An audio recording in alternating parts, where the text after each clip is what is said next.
जय माता की दोस्तों, माता रानी की कृपा पर आपके पूरे परिवार सदा और सर्वदा बनी रहे। दोस्तों, आपको स्वागत है अपने channel my lovely home and garden में।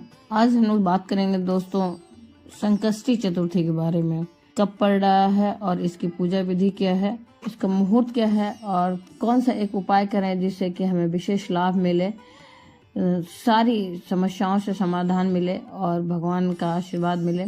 साथ ही हमें धन धान्य की भी जो दिक्कत है, कर्ज की मुक्ति है या संतान प्राप्ति के लिए, ऐसा क्या एक अचूक उपाय करें जिससे कि हमें सब कुछ के लिए, सारी दिक्कतों के लिए लाभ मिले। तो उसके बारे में भी हम लोग वीडियो के अंत में जानेंगे। दोस्तों, पहले हम लोग जानते हैं कि पूजा का शुभ मुहूर्त क्या है, कब तिथि लागू हो रही है, कब तिथि प्रारंभ हो रही है और कब समाप्त हो रही है। दोस्तों, भारतीय हिंदू धर्म में प्रत्येक महीने में चंद्रमा में 2 चतुर्थी तिथियां होती हैं, पूर्णमासी और कृष्ण पक्ष के दौरान। पूर्णिमा को संकष्टी चतुर्थी के रूप में जाना जाता है और शुक्ल पक्ष के दौरान अमावस्या के बाद एक विनायक चतुर्थी के रूप में मनाया जाता है, जाना जाता है। उपवास को सख्त माना जाता है और केवल फल और जड़े जैसे आलू आदि और वनस्पति उत्पादों का सेवन करना इस व्रत में नियम है। दोस्तों, इस व्रत में दोस्तों गणेश चतुर्थी को हिंदुओं में गणेश संकटहरा या संकटहरा चतुर्थी के रूप में भी जाना जाता है। जिस प्रकार से नाम है दोस्तों, उसी प्रकार से ये व्रत फल भी देता है, सारे संकटों को आपके हटता है। तो दोस्तों, अब हम लोग जानेंगे इसकी तिथि क्या है और पूजा का समय क्या है। कृष्ण पक्ष की चतुर्थी जो पड़ रही है दोस्तों, शुक्रवार 1 दिसंबर 2023। चतुर्थी तिथि का आरंभ दोस्तों हो जाएगा 30 नवंबर 2023 दोपहर 2:25 से और चतुर्थी तिथि समाप्त होगी 1 दिसंबर 2023 को दोपहर 3:31 पर। तो दोस्तों, जो लोग उदय तिथि के अनुसार मानेंगे वो तो 1 दिसंबर को व्रत करेंगे, लेकिन जो लोग, क्योंकि इस पूजा में दोपहर के बाद से ही पूजा शुरू होती है और संध्या काल में और रात चंद्रोदय के बाद ही समाप्त होता है, तो उस हिसाब से दोस्तों इस व्रत को 30 नवंबर को रखना सर्वश्रेष्ठ रहेगा। तो आप देख लीजिएगा, जहां आपके यहाँ जैसा मनाया जाता होगा उस हिसाब से आप व्रत रख सकते हैं।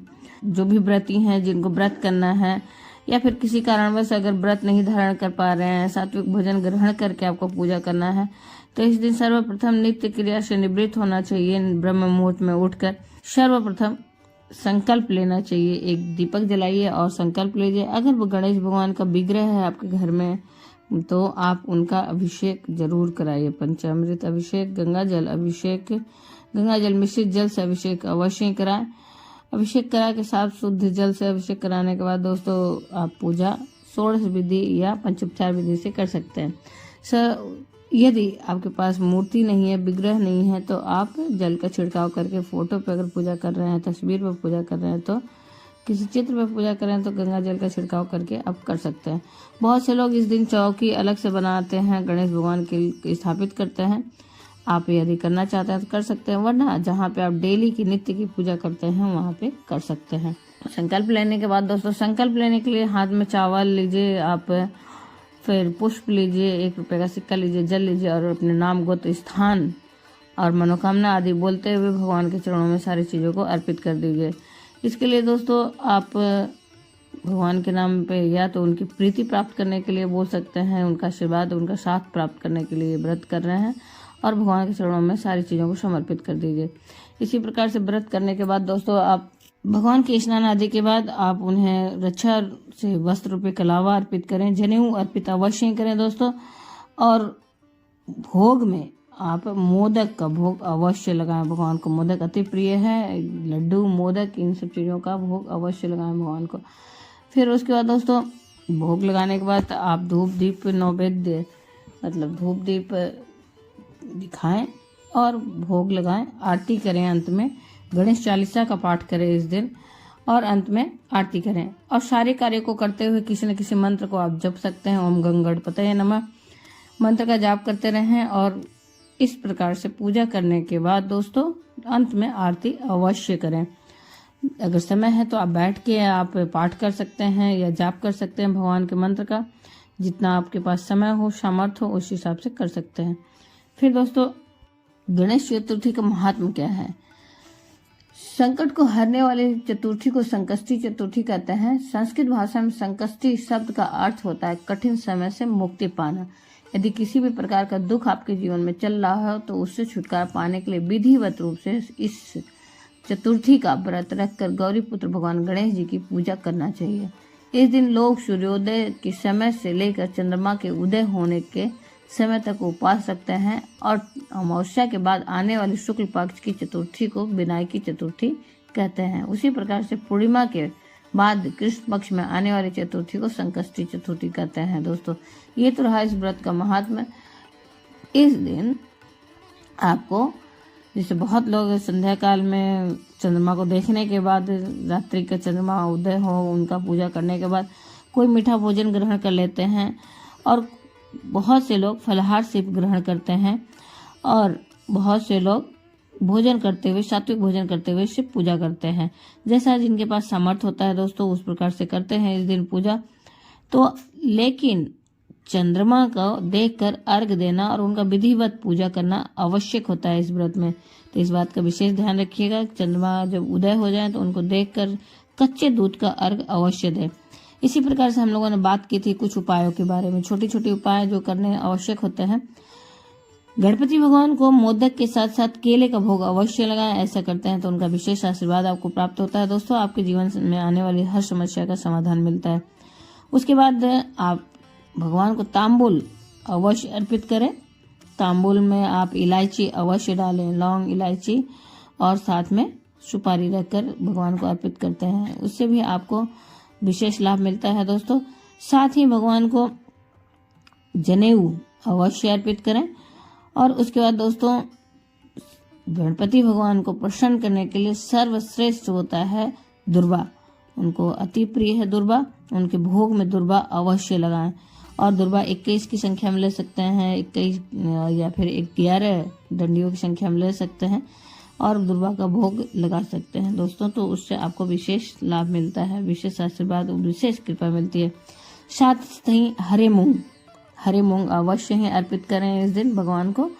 और आप इसे गाय को भी इस दिन खिला सकते हैं, गाय को भी खिलाएं हरे मूंग, उससे भी आपको विशेष लाभ मिलता है दोस्तों। तो ये तो रही पूजा विधि और कुछ खास उपाय जिससे आपके जीवन में आ रही धन धान्य की समस्या या फिर संतान प्राप्ति की समस्या या फिर कोई भी संकट हो जो कि जिससे कि आपका व्यापार वगैरह नहीं चल रहा हो और जीवन में आने वाली हर बाधा से छुटकारा पाने के लिए इन छोटे छोटे उपायों को करके आप लाभ ले सकते हैं दोस्तों। फिर जानते हैं दोस्तों संकष्टी चतुर्थी की व्रत कथा। पौराणिक मान्यताओं के अनुसार व्रत की कथा इस प्रकार से है दोस्तों। एक बार देवता कई विपदाओं से घिरे थे, तब वो मदद मांगने भगवान शिव के पास आए। उस समय शिव के साथ कार्तिकेय तथा गणेश जी भी बैठे थे। देवताओं की बात सुनकर शिव जी ने कार्तिकेय व गणेश जी से पूछा कि तुम में से कौन देवताओं के कष्टों का निवारण कर सकता है। तब कार्तिकेय व गणेश जी दोनों ने ही स्वयं को इस कार्य के लिए सक्षम बताया। इस पर भगवान शिव ने दोनों की परीक्षा लेते हुए कहा कि तुम दोनों में से जो सबसे पहले पृथ्वी की परिक्रमा करके आएगा वही देवताओं की मदद करने जाएगा। भगवान शिव के मुख से यह वचन सुनते ही कार्तिकेय अपने वाहन मोर पर बैठकर पृथ्वी की परिक्रमा के लिए निकल गए। परंतु गणेश जी सोच में पड़ गए कि वह चूहे के ऊपर चढ़कर सारी पृथ्वी की परिक्रमा करेंगे तो इस कार्य में उन्हें बहुत समय लग जाएगा। तभी उन्हें एक उपाय सूझा। शिव जी के पुत्र गणेश जी ने अपने स्थान से उठे और अपने माता पिता की 7 बार परिक्रमा करके वापस बैठ गए। परिक्रमा करके लौटने पर कार्तिकेय स्वयं को विजेता बताने लगे। तब शिव जी ने श्री गणेश से पृथ्वी की परिक्रमा न करने का कारण पूछा। तब उन्होंने कहा कि माता पिता के चरणों में ही समस्त लोक है। यह बात सुनकर भगवान शिव ने गणेश जी को देवताओं के संकट को दूर करने की आज्ञा दी। इस प्रकार शिव जी ने श्री गणेश को आशीर्वाद दिया कि चतुर्थी के दिन जो तुम्हारा पूजन करेगा और रात्रि में चंद्रमा को अर्घ देगा उसके तीनों ताप यानी दैहिक ताप, दैविक ताप तथा भौतिक ताप दूर होंगे। इस व्रत से व्रतधारी के सभी तरह के दुख दूर होंगे और उसे जीवन में भौतिक सुखों की प्राप्ति होगी। चारों तरफ से मनुष्य की ख्याति तथा सुख समृद्धि बढ़ेगी।